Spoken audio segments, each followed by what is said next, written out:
يا الله محمد رسول الله. بسم الله الرحمن الرحيم. الحمد لله رب العالمين، والصلاة والسلام على سيد الأنبياء والمرسلين محمد وعلى آله وأصحابه ومن هدى بهديه إلى يوم الدين.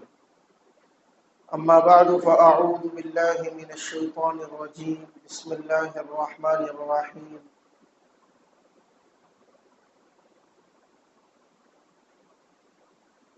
يا أيها الذين آمنوا أطيعوا الله وأطيعوا الرسول وأولي الأمر منكم. وقال الله سبحانه تبارك وتعالى في مقام آخر: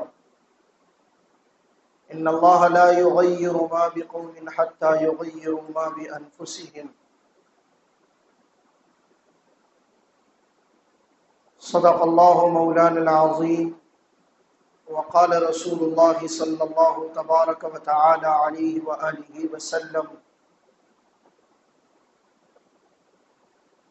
يا أبا سفيان جئتكم بكرامة الدنيا والآخرة، أو كما قال صلی اللہ علیہ وسلم، وصدق رسولہ النبی الکریم.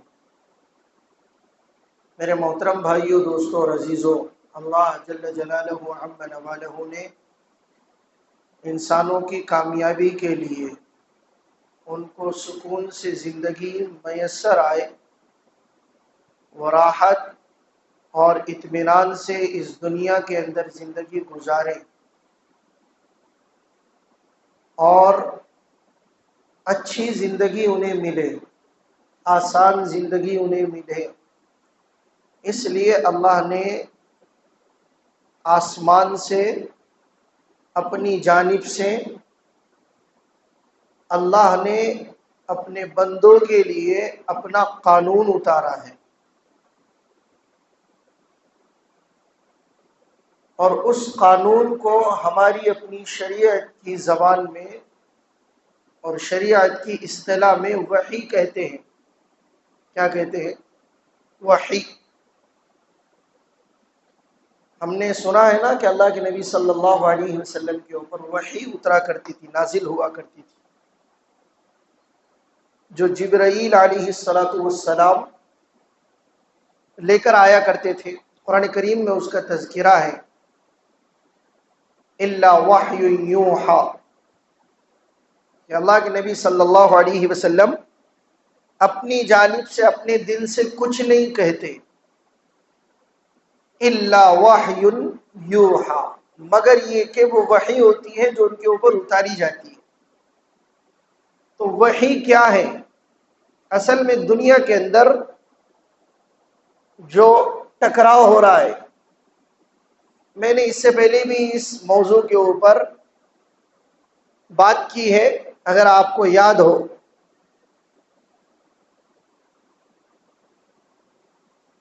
کہ ٹکراؤ ہے، ایک کشمکش ہے، ایک مقابلہ ہے،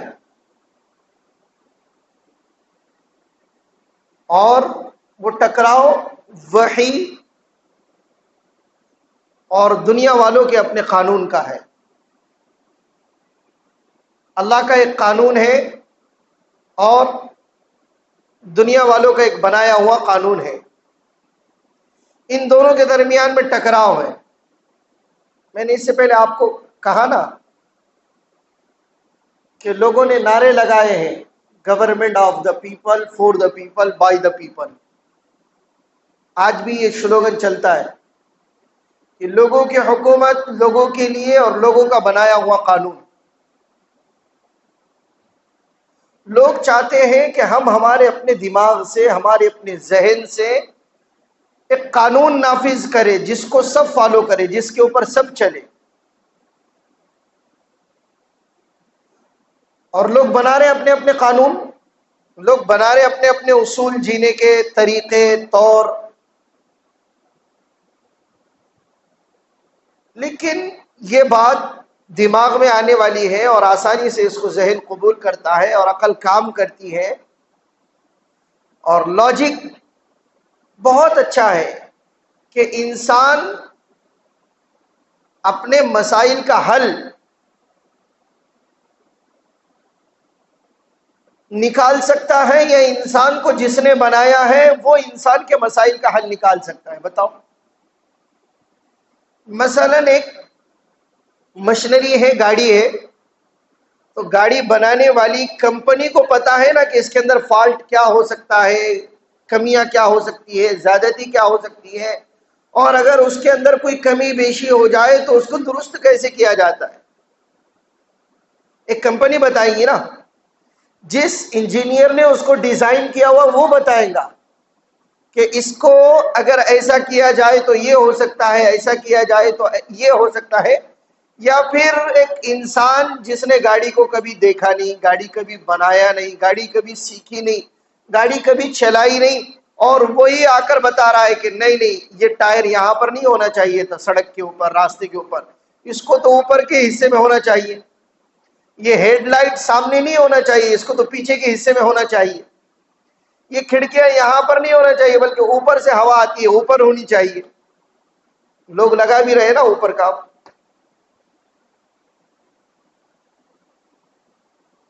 اللہ نے انسان کو بنایا تو اس نے انسان کو بنانے کے بعد میں انسان کے جینے کے لیے، ان کو زندگی گزارنے کے لیے طور طریقے بھی دیے، قانون بھی دیا ہے، اور اس قانون کا نام ہے وحی. اللہ نے کہا کھاؤ پیو، ایسے رہو، ایسے پہنو، یہ کرو، یہ نہ کرو، اور ایسی زندگی گزارو. اللہ کا اپنا قانون ہے انسانوں کی زندگی گزارنے کے لیے، اللہ کا اپنا نظام ہے. حلال چیزوں کا اختیار دیا ہے، حرام چیزوں سے منع کیا ہے، مشتبہ سے بچنے کے لیے کہا گیا ہے، بچوں کے ساتھ میں کیسے رہنا، بڑوں کے ساتھ میں کیسی زندگی گزارنا، اور مرد کیسے رہیں گے، عورتیں کیسے رہیں گی، عورتوں کو کیسی زندگی گزارنا ہے، یہ ساری چیزیں ہیں. لیکن اس کے مقابلے میں ایک چیز پیش کی جاتی ہے جو لوگوں کا قانون ہے. ٹھیک ہے، لوگوں کا اپنا قانون ہے، لوگ اس کے اوپر چل بھی رہے، لوگ اس کے فائدے اور نقصانات بھی دیکھ رہے، لیکن اللہ کا قانون ایسا ہے کہ اس کے اندر نقصان کا اور گھاٹے کا اور ٹوٹے کا تو سوال ہی پیدا نہیں ہوتا. لیکن اس کے باوجود ابھی جس کو کہتے ہیں ڈیموکریسی ہے، یہاں پر جمہوریت ہے، اور جس کو کہتے ہیں سیکولرزم ہے. بہت سارے ملکوں کے اندر سیکولرزم ہے، بہت سارے ملکوں کے اندر کنگڈم جس کو کہا جاتا ہے، تاناشاہ جس کو کہا جاتا ہے، اور بادشاہ جس کو کہا جاتا ہے، ملوکیت اردو میں جس کو کہتے ہیں، عربی میں جس کو کہتے ہیں شاہی نظام، ایک ہاتھی سرکار، ایک ہاتھی گورنمنٹ. لیکن الحمدللہ ہمارے اپنے یہاں پر اس ملک کے اندر تاناشاہی نہیں، جہاں پر سیکولرزم ہے، یہاں پر جمہوریت جس کو کہتے ہیں وہ ہے. یہاں پر ایک سنویدھان اور ایک قانون بنا ہوا ہے. ہم جس ملک کے رہنے والے ہیں، جس کو ملک بھارت کہا جاتا ہے، یہاں پر سنویدھان بنا ہوا ہے، اور یہاں کا سنویدھان بہت ساری خوبیوں کو اپنے اندر لیے ہوئے ہے، بہت ساری خوبیوں کو لیے ہوئے. یہ الگ بات ہے کہ اس کے اوپر چلنے والوں کے لیے نقصانات بھی ہیں، فائدے بھی ہیں،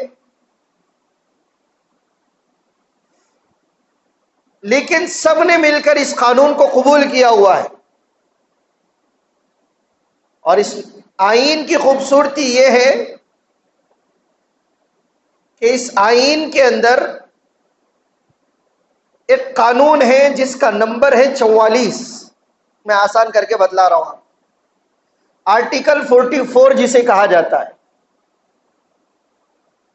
اور اس قانون کے اندر یہ لکھا ہوا ہے کہ اس ملک کے اندر رہنے والے ہر باشندے کو، ہر انسان کو، ہر شہری دیہاتی کو، اور ہر ناگرک کو، چاہے مرد ہو، عورت ہو، یا پھر وہ بچہ ہو، کوئی بھی ہو، چاہے وہ دیہاتی ہو، شہر کا رہنے والا ہو، آدیواسی علاقوں کا رہنے والا ہو، قبائلی علاقوں کا ہو، اس کو اپنے اپنے مذہب کے اوپر چلنے کی پوری پوری آزادی ہے.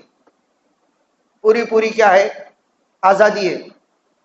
فریڈم آف ریلیجن جس کو کہا جاتا ہے، مذہب کے اوپر چلنے کی آزادی، اپنے اپنے دین کے اوپر چلنے کی آزادی، یہ آرٹیکل 44 ہے. اور یہاں پر ہم دیکھ رہے ہیں کہ یہاں پر ہندو بھی ہے، بدھ دھرم کے ماننے والی بھی ہیں، کرسچنس بھی ہیں، یہودی بھی ہے، یہاں پر پارسی بھی آپ کو ملیں گے، مجوسی بھی آپ کو ملیں گے جو آگ کی پوجا کرتے ہیں، سوریہ نمسکار کرنے والے بھی ہیں، یہاں مسلمان بھی ہیں، یہاں دلت بھی ہے، اور یہاں پر مختلف سکھ ہے، مختلف مذاہب کے ماننے والے. اچھا، یہ ماننے والے مختلف مذاہب کے اس ملک کی موجودہ صورتحال میں اس ملک کی خوبصورتی کو بڑھاتے. ہمارا اپنا ملک بھارت خوبصورت بنتا ہی اس وقت میں ہے جب یہاں پر الگ الگ مذاہب کے ماننے والے ہو. جمہوریت اسے کہتے ہیں نا، جمہوریت اسے کہتے ہیں. یہ الگ بات ہے کہ جمہوریت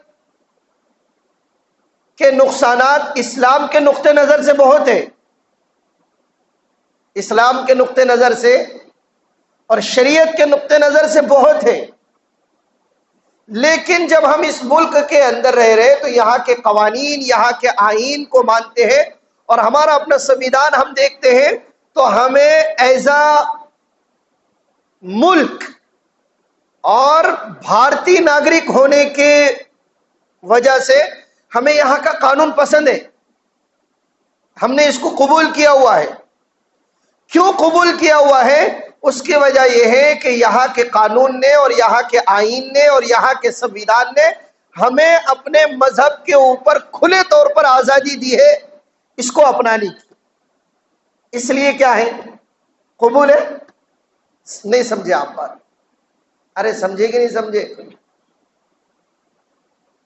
آپ مجھے تاک رہے ایسا تعجب کی نگاہوں سے، میں بڑا سمجھے کہ نہیں سمجھے. میں نے کہا شروع میں کہ یہ الگ بات ہے کہ جمہوریت کے نقصانات شریعت کی نظر سے بہت زیادہ ہے. کیوں ہے؟ میں ایک چھوٹی سی مثال دیتا ہوں آپ کو. چھوٹی مثال یہ ہے کہ جمہوریت کہتے اسے ہے کہ یہاں پر ووٹنگ ڈالی جاتی ہے، الیکشن کروایا جاتا ہے. کیا کروایا جاتا ہے؟ الیکشن کروایا جاتا ہے. یہ الگ بات ہے کہ اس الیکشن کی اب کوئی اہمیت نہیں رہی.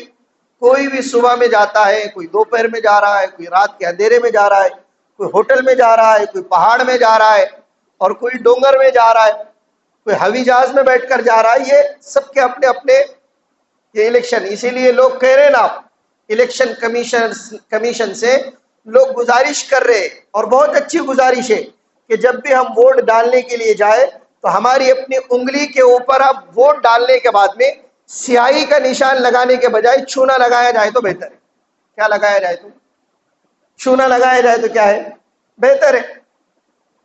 یہ الیکشن کمیشن سے گزارش کر رہے ہیں لوگ، وہ نہیں لگاتے سیاہی یہاں پر تاکہ دوبارہ کوئی ووٹ نہ ڈالے. تو اس سیاہی کی جگہ کے اوپر اگر الیکشن کمیشن یہ قانون پاس کر دے کہ آج سے سیاہی بند، آج سے چونا لگایا جائے گا انگلی پر، کیا لگایا جائے گا، تو بہتر ہے، سستا بھی پڑے گا سیاہی کے مقابلے میں. آرتھک ویوستھا ایسے ہی ہماری کمزور ہو رہی ہے، تو وہ تھوڑا سا اپنا اس کے اندر اپنا مدد ملے گی. خیر یہ بات دوسری ہے. میں عرض کر رہا تھا جمہوریت کا، میں ایک چھوٹی سی وہ بتا رہا تھا، میں اگزامپل بتا رہا تھا شریعت کے نقطہ نظر سے. کس کے نقطہ نظر سے؟ کہ یہاں پر ووٹ کرایا جاتا ہے، الیکشن ہوتے ہیں. الیکشن میں یہ ہوتا ہے کہ یہاں پر 60 لوگ اگر کسی کو ووٹ ڈالتے ہیں اور 40 لوگ اگر کسی کو ووٹ نہیں ڈالتے ہیں تو 60 والا جیت کر آتا ہے. کتنے والا؟ 60 والا. لیکن جمہوریت میں یہ نہیں دیکھا جاتا کہ 40 لوگ اس کی مخالفت کر رہے ہیں. جمہوریت میں یہ نہیں دیکھا جاتا. ارے 60 اور 40 کا آنکڑا تو بہت بڑا ہوا. جمہوریت میں ایک کا بھی اتنا اہمیت دی گئی کہ کوئی 1 ووٹ سے آ گیا, کوئی 5 ووٹ سے آ گیا, یہ نہیں دیکھا جاتا کہ 99% اس کے خلاف ہے. یہ جمہوریت کا اپنا ایک نقصان ہے. اچھا, ہم نے اس کو قبول کیا. قبول کرنے کی وجہ کیا ہے؟ قبول کرنے کی وجہ کیا ہے؟ وجہ یہ ہے کہ اس کے اندر سب سے بڑی خوبی یہ ہے کہ اس کے اندر ہم کو ہمارے اپنے مذہب کی, اور ہم کو ہی نہیں بلکہ اس ملک بھارت میں رہنے والے ہر ناگرک کو اپنے مذہب پر چلنے کی کھلی آزادی ہے. کھلی کیا ہے؟ آزادی ہے. اچھا, میں نے یہ تمہید باندھی. اب اس وقت میں اس ملک کے اندر ایک بات چلائی جا رہی ہے یونیفارم سول کوڈ کے نام سے. سمان ناگرکتا قاعدہ جس کو کہتے ہیں, یو سی سی جس کو کہا جاتا ہے, جو یونیفارم سول کوڈ کا اپنا شارٹ فارم ہے یو سی سی. آپ موبائل کھول رہے, فیس بک کھول رہے, آپ واٹس ایپ کھول رہے, آپ دیگر اپنا سوشل میڈیا کی ویب سائٹس کے اوپر جا رہے, تو وہاں پر آج تک کے اوپر, وہاں پر اے بی پی مازا کے اوپر, وہاں پر اپنا بھارت 24 کے اوپر, اور بولتا ہے بھارت کے اوپر, اور کیا نہیں پتہ نہیں کتنے اپنا این ڈی ٹی وی کے اوپر, انڈیا ٹی وی کے اوپر, جتنے بھی گودی میڈیا ہے, بکاؤ میڈیا ہے, فالتو میڈیا ہے, ان کے اوپر ایک بحث چھڑی ہوئی ہے اور لوگ چھیڑ رہے اس کو. کچھ مسلمان بھی اس کے اوپر پیڈ آ رہے, پیسے لے کر آتے, کچھ مولانا کی شکل میں ہے, کچھ آپاؤں کی شکل میں ہے, کچھ باجیوں کی شکل میں ہے, کوئی دیدی کی شکل میں ہے, اور پتہ نہیں الگ الگ لوگ آ رہے اس کے اوپر, اور باضابطہ یونیفارم سول کوڈ کے اوپر بحث کر رہے. کل میں نے ایک دیکھا, وہ ایک نام لینے کے لیے بھی تھوڑا سا تکلیف ہوتی ہے, وہ روبی لیاقت, جس نے وہ اپنا ایک چینل اس کو چھوڑنا پڑا اور وہ پھر دوسرے کے گود کے اندر جا کر بیٹھ گئی, اور وہاں سے اس نے مسلم خواتین کو اور ہماری اپنی مسلم جو ماں بہنیں ہیں ان کو کہا کہ یونیفارم سول کوڈ کے تعلق سے کہ یہ جو قانون بن رہا ہے وہ آپ کے حق میں ہے, آپ کی بہتری کے لیے ہے. میں نے سنا باضابطہ, اس لیے میں کہہ رہا ہوں. اور پھر اس نے کہا کہ اس ملک کے اندر کتنے لوگ اپنی عورتوں کو روزانہ طلاق دیتے ہیں. بےہودہ باتیں سنو. وہ مسلم بہنوں سے سوال کر رہی تھی, مسلم خواتین سے اس کا سوال تھا کہ کتنے ہیں جو روزانہ اپنی عورتوں کو دن میں سے 70 دفعہ, 1000 دفعہ یا روزانہ طلاق دیتے. دوسرا سوال تھا اس کا, کتنے لوگ اس ملک بھارت کے اندر ایسے ہیں جو 2 شادیاں کرتے ہیں, 4 شادیاں کرتے ہیں, 3 شادیاں کرتے ہیں. دیکھو ایسے سوالات ہوتے ہیں جس کے اوپر ایک بھولا بھالا انسان واقعتاً کہتا ہے کہ ایسا تو نہیں ہے یار, واقعتاً بنانا ایسا رہتا ہے, پیکنگ ایسی رہتی ہے, بناوٹ اس کی ایسی ہوتی ہے کہ اوپر سے بالکل خوبصورت چاندی کا کور لگا ہوا, سونے کا کور لگا ہوا ہے, لیکن اس کو پھاڑو اور اندر سے دیکھو تو وہ بالکل پاخانہ ہے. وہ نہیں, ایک شارٹ کلپ چلی ہے کہ ایک بچے کا برتھ ڈے تھا اور اس کی خالہ سے اس نے گفٹ کی مانگ کی کہ مجھے گفٹ چاہیے اور مجھے الیکٹرانک گاڑی بہت پسند ہے, آپ وہ لے کر آؤ. تو اس کی خالہ تو وہی لے کر گئی, پیکنگ بڑی خوبصورت سجائی ہے, کور بڑا اچھا لگایا ہے, اور برتھ ڈے ہوا, کیک کاٹا گیا, عورتوں نے, لوگوں نے تالیاں بجائی اور اس کو وش کیا. جب وہ بچہ اپنے گفٹ کھولنے لگا تو الگ الگ گفٹ اس کو نکلنے لگے, اور جیسے اس کی خالہ کا, اس کی انٹی کا لایا ہوا گفٹ اس کے سامنے رکھا گیا اور اس کو خوشی سے پھاڑنے لگا, تو وہ بچے کی ماں اسے کہنے لگی میری بہن تیرے لیے لے کر آئی ہے, تیری خالہ تیرے لیے لے کر آئی ہے. جیسے وہ بچہ وہ ڈبہ کھولتا ہے تو اس کے اندر سے ایک مری ہوئی بلی نکلتی ہے. کیا نکلتی ہے؟ مری ہوئی بلی نکل رہی. تو وہ بچہ ڈر جاتا ہے, صدمے میں چلا جاتا ہے. اس کے دماغ کے اوپر شاٹ لگتا ہے. تو ایسے ہی بولنے والے اپنے اپنے طور طریقے سے بول رہے, عورتوں کو بتا رہے کہ تمہارے حق میں ہے, تمہارے لیے اچھا ہے اور تمہارے فائدے کا قانون ہے, اور یہ ہے وہ ہے. جبکہ اس قانون کی اصل حقیقت یہی ہے کہ اس قانون سے مسلمانوں کا اتنا نقصان نہیں ہے جتنا اس ملک کے رہنے والے ہمارے اپنے ہندو, دلت, سکھ, عیسائی, یہودی اور آدیواسی لوگوں کا نقصان ہے. مسلمان بھی کیا سمجھ رہا کہ ہمارا نقصان ہے؟ بات کو سمجھو, یہ اس وقت کا بہت اہم تقاضا ہے, اس وقت کا بہت بڑا مسئلہ ہے, جس کو یہ کہا جا رہا ہے کہ یہ قانون اس ملک کے اندر لایا اچھا اس کو مسلمانوں کا نقصان ہے, یہ بتانے کی بھی کوشش ہمارے اپنے ملک کے آنریبل پرائم منسٹر صاحب نے کی ہے. بھوپال کے اندر وہ اپنی چناؤ ریلی کا آغاز جہاں سے کر رہے تھے, الیکشن کا آغاز جہاں سے کر رہے تھے, وہاں سے انہوں نے اس کو لوگوں سے کہا کہ بہت سارے لوگ اس قانون کو اور سمان ناگرکتا قاعدے کو اور یونیفارم سول کوڈ کو مسلمانوں کے لیے نقصان ہے یہ بتا رہے. ان کی زبان یہ تھی. اسٹائل ہوتا ہے نا بولنے کا, کوئی کہہ رہا نا ہم نے گگلی پھینکی, کوئی کہہ رہا ہم نے یہ ڈالی, کوئی کہہ رہا ہم نے وہ ڈالی. تو ہمارے اپنے چھگن بھجبڑ صاحب نے کیا کہا کہ ایسی کون سی گگلی ہے جس کے اندر اپنا ہی کھلاڑی آؤٹ ہو.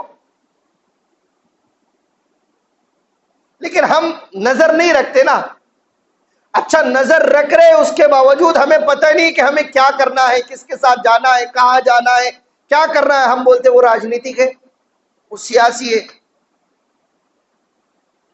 میرا آپ کو بولنے کا مقصد یہ ہے کہ اس وقت میں جو بحث پورے ہندوستان کے اندر چھڑی ہوئی ہے یونیفارم سول کوڈ کے تعلق سے, اس کا سب سے بڑا نقصان, مسلمانوں سے زیادہ نقصان اگر کسی کو ہونے والا ہے تو وہ ہے ہمارے اپنے آدیواسی لوگ, وہ ہے ہمارے اپنے دلت بھائی, وہ ہے ہمارے اپنے سکھ بھائی.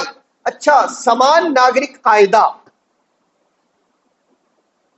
ہمارے اپنے پرائم منسٹر صاحب نے اعلان تو کیا, بھاشن تو کیا, بیان تو کیا, لیکن ابھی تک گورنمنٹ کی طرف سے کوئی اعلان ایسا نہیں آیا اور کوئی ایسا مسودہ سامنے نہیں آیا لوگوں کے کہ سمان ناگرکتا قاعدے کے اندر کیا کیا چیزیں ہونے والی ہے, سمان ناگرکتا قانون میں کیا کیا چیزیں ہونے والی ہے. ابھی تک کوئی بات ایسی وضاحت کے ساتھ میں آئی نہیں, بلکہ آنے والا ہے. اور ہمارے اپنے ملک کے دانشوران اور ملک کے لیے درد رکھنے والے لوگ, ان کا کہنا ہے اور بات سچی بھی ہے کہ یہ جو چیز بتائی جا رہی ہے اور یہ جو اعلانات کیے جا رہے اور یہ جو نیوز چینلوں کے اوپر ڈبیٹ کرائی جا رہی ہے اور لوگوں میں جو بحث کرائی جا رہی ہے, اس کی واحد وجہ یہ ہے کہ یہ ایک چناوی مدعا ہے. یہ کیا ہے بولو نا؟ چناوی مدعا مطلب آپ کے کھاتے میں 15 لاکھ آنے والے ہیں. یہ جیسا چناوی مدعا تھا بقول ہمارے اپنے ملک کے آنریبل منسٹر جو گرہ منتری ہے, انہوں نے جو کہا نا کہ یہ چناوی مدعا تھا, ایک جملہ تھا, یہ چناوی جملہ جسے کہا جاتا, یہ ایسا ہی ہے. اچھا یہ کوئی نئی بات نہیں. عام فہم مسلمان, سادھارن زندگی گزارنے والا وہ پریشان ہوتا ہے, وہ پینک ہوتا ہے کہ یہ کیا ہو رہا ہے بول کے, اسے پتہ ہی نہیں ہے. اس لیے آج الحمدللہ پورے ملک کے اندر اور ہر مسجد کے اندر, ہر جمعہ کے اندر ماشاءاللہ ہر امام صاحب یہ بتانے کی کوشش کر رہے, بورڈ کی طرف سے, جمعیت علماء کی طرف سے, ہمارے اپنے ملک کی ملی فلاحی تنظیموں کی طرف سے یہ گزارش کی گئی کہ مسلمانوں کو بتایا جائے کہ یہ قانون مسلمانوں کے خلاف نہیں ہے. جتنا مسلمانوں کو نقصان ہونے والا ہے اس قانون سے, اس سے کئی گنا زیادہ اس قانون سے, سمان ناگرکتا قاعدے سے ہمارے اپنے دوسرے برادران وطن کو نقصان ہونے والا ہے. سمان ناگرکتا قاعدے سے کیوں؟ تو ہر 2-5 کلومیٹر کے اوپر عبادت کے, پوجا پاٹ کے طور طریقے الگ, شادی بیاہ کے طور طریقے الگ, رہنے سہنے کا کلچر الگ. یہاں پر کوئی رام کو مانتا ہے تو دوسرے طرف کوئی راون کو مانتا ہے, کوئی یہاں پر ہنومان کی پوجا کرتا ہے تو دوسری طرف کوئی دوسرے دیوتا کی پوجا کرتا ہے, کہیں پر وٹل کو پوجا جا رہا ہے تو کہیں پر کسی اور کو پوجا جا رہا ہے. کہیں پر سوریہ نمسکار ہو رہا ہے تو کہیں پر گنگا کی پوجا کی جا رہی ہے. سب طریقے طور الگ الگ ہے. کہیں پر گرو نانک ہے سکھ لوگوں کے لیے اور دلت لوگوں کے لیے بدھا ہے, بدھسٹ لوگ ہیں وہ, ان کے اپنے پوجا پاٹ کے طور طریقے الگ, شادی بیاہ کے طور طریقے الگ, سب کے لیے الگ الگ ہے. اب سمان ناگرکتا قانون قاعدہ جو آئے گا تو اس کے اندر ایک چیز جو سامنے آئی ہے لا کمیشن کی طرف سے, ایک چیز انہوں نے اپنا سرکولر جاری کیا ہے. انہوں نے کہا ہے کہ فیملی سسٹم کے اندر سمان ناگرکتا قانون ہم لانے والے ہیں. کون سی سسٹم کے اندر؟ فیملی سسٹم کے اندر. ہمارے اردو میں اس کو آئلی قوانین کہتے ہیں, خاندانی نظام جس کو کہا جاتا ہے. اس کے اندر خاندانی نظام میں سب سے پہلے, میں نے اس سے پہلے عرض کیا تھا, کوئی چیز آتی ہے تو وہ ہے نکاح. وہ کیا ہے؟ نکاح. اچھا نکاح صرف مسلمان کرتے بتاؤ؟ ارے بولو نا, سب کرتے. اچھا نکاح کا طریقہ جیسے ہمارے اپنے ہندو بھائیوں کا ہے ویسے دلت بھائیوں کا ہے کیا؟ بولو نا. ان کا الگ ہے. کوئی پھیرے لیتا ہے, کوئی مندر میں بیٹھ کے کرتا ہے, کوئی ہال میں بیٹھ کے کرتا ہے, کوئی خطبہ دے کر کرتا ہے, کوئی ایجاب قبول کر کے کرتا ہے.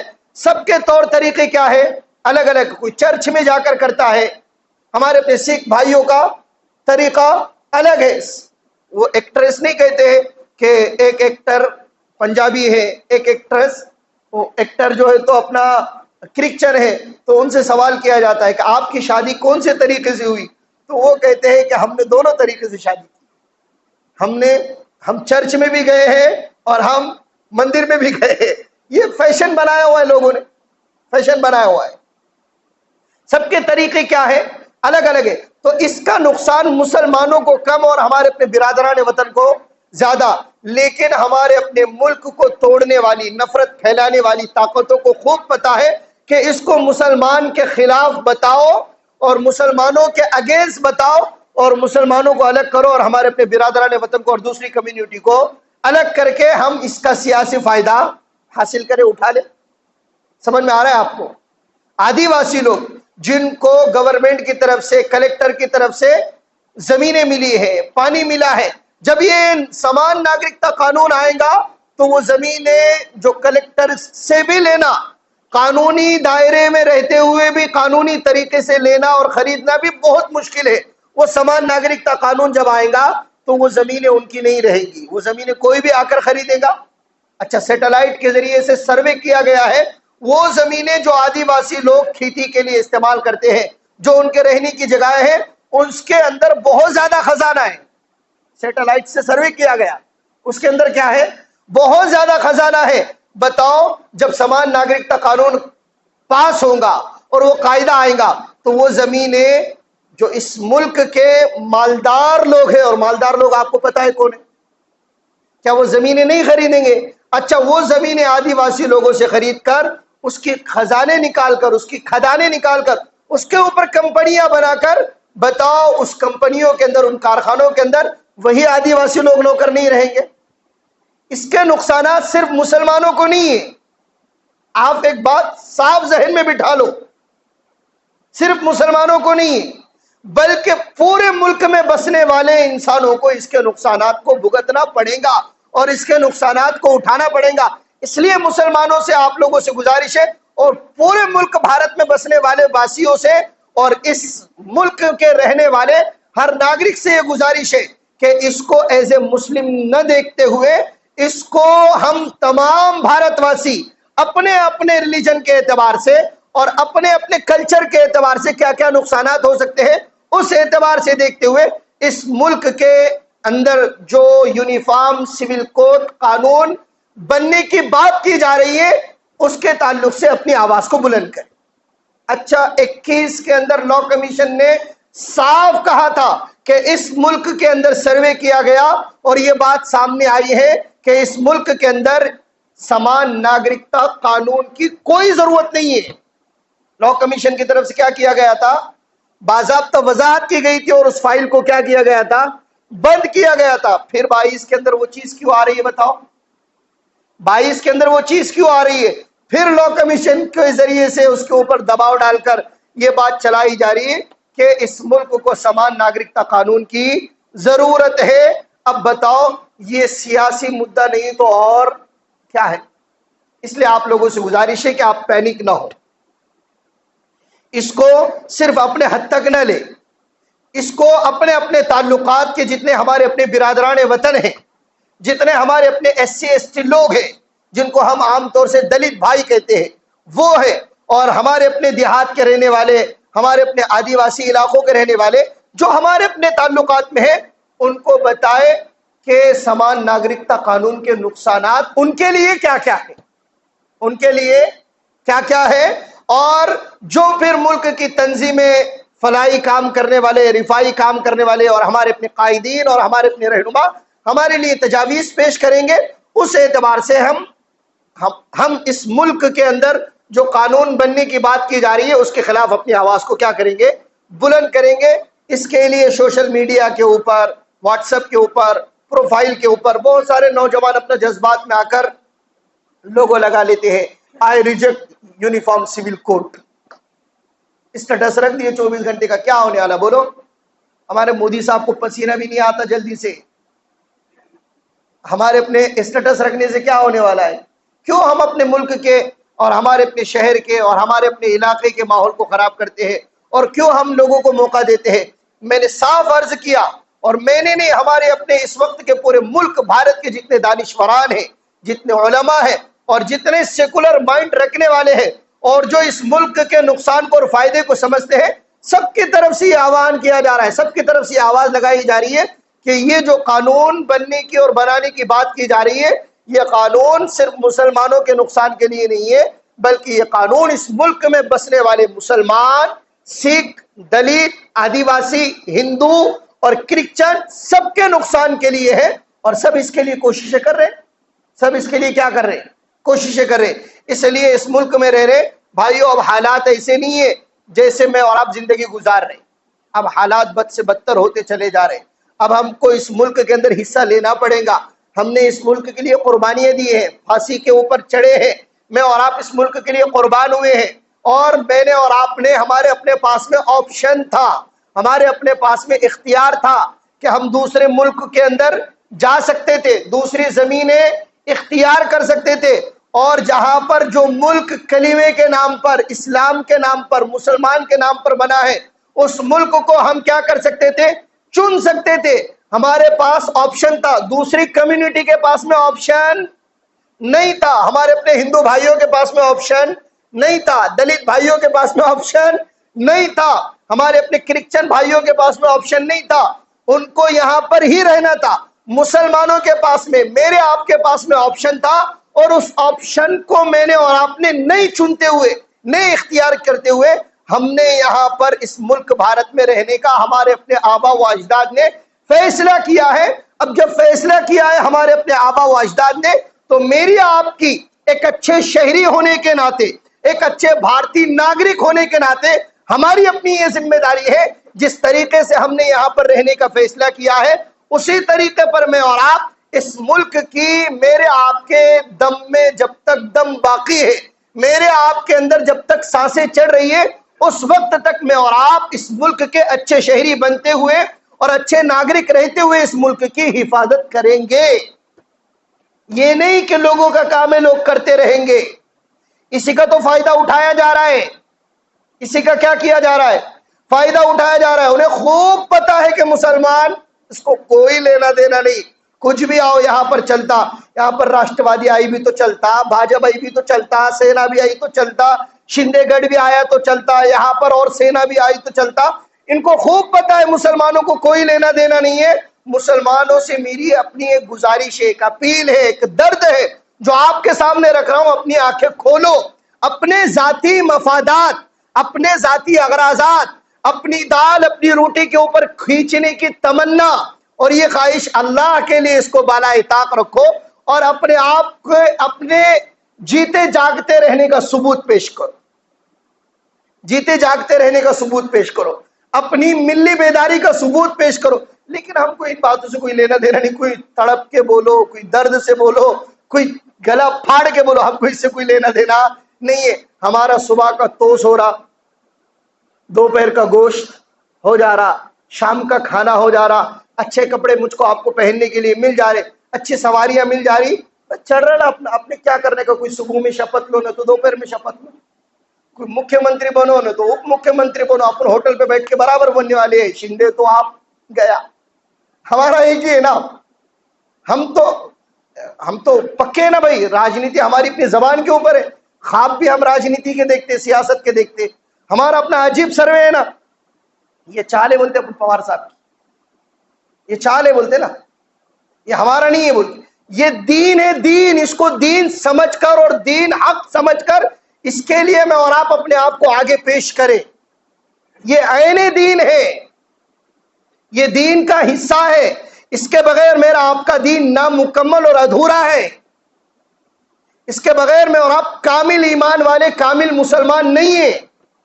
اس لیے بھائیو آپ سے گزارش ہے کہ چوکتے پھڑکتے رہو، چوکن نہ رہو، غفلت کی زندگی نہیں۔ میں نے آپ کے جو 10-15 منٹ اوپر لیے نا، اسی لیے لیے کہ اس وقت کے حالات بہت خطرناک ہیں، میں اور آپ ایسے حالات کے اندر اپنے آپ کو غفلت میں نہیں رکھ سکتے۔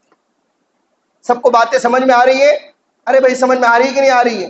آپ سر ہلاتے لیکن زبان نہیں ہلاتے، ہو سمجھ میں آ رہی بول کے، ارے آ رہی کہ نہیں آ رہی ہے؟ اللہ کرے کہ میرے آپ کے ذہن کے اندر کوئی باتیں اتر جائے اور مجھ کو آپ کو کچھ ہوش کے ناخون مل جائے، اللہ مجھ کو آپ کو عمل کرنے کی توفیق عطا فرمائے۔ وآخر دعوانا ان الحمد للہ رب العالمین۔